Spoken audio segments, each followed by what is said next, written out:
Well, I think for any employer or potential employer, they're only going to grow their business by having employees. So it's really important you get the right employees to allow you to grow the business, and then you can focus on the growth of that business. However, alongside that comes some challenges. Taking on employees isn't something simple to do, and from a purely admin or from more of an accountancy point of view, you've got to add them onto your payroll.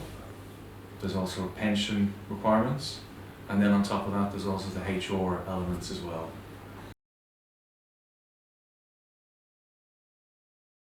Well, payroll is the one that most employers would be familiar with. Legally, you need to have an employment contract. You need to put them on your payroll system, which is generally fairly well-known payroll software. And then on top of that, you've probably got to have a few standard policies, processes in place, which falls into the HR space. Because on top of that as well, people need to go on holidays, occasionally they will be sick. So that falls a little bit outside the payroll area, but every employer will have to deal with those. Well, there's key information that needs to be collected from your employees, and then also needs to be sent to HMRC. So in today's environment, we don't send things on paper anymore to HMRC, they're all sent online through the payroll software. So information such as a P45 or an HMRC starter form, along with basic employee details, date of births, spouses, etc. All of that needs to be collated on your files, and a lot of that then needs to be submitted along with your first payroll submission for that employee.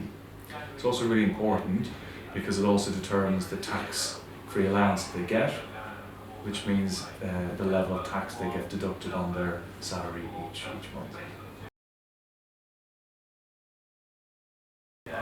Well, pensions is a whole separate area.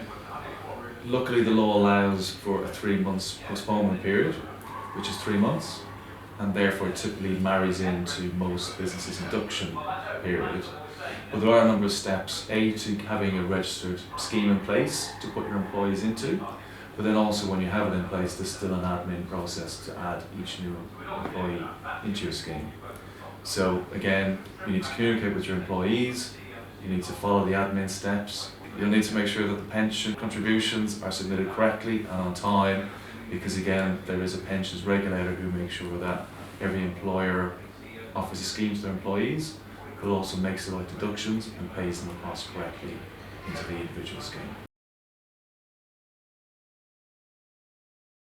Well, as I mentioned earlier, there is a HR piece alongside the payroll and the pension. That's really about recording their annual leave entitlements, their short-term or flexi time, any sickness, illness, bereavement time. All that needs to be recorded, and frankly, we encourage our clients to use software for that, but also it allows you to record things like regular meetings, quarterly reviews, annual reviews, and alongside that, some of the new niftier software allows you to pull some of the legal documentation, some of the draft policies that you need to have in place to make it available a little bit easier to manage for employers.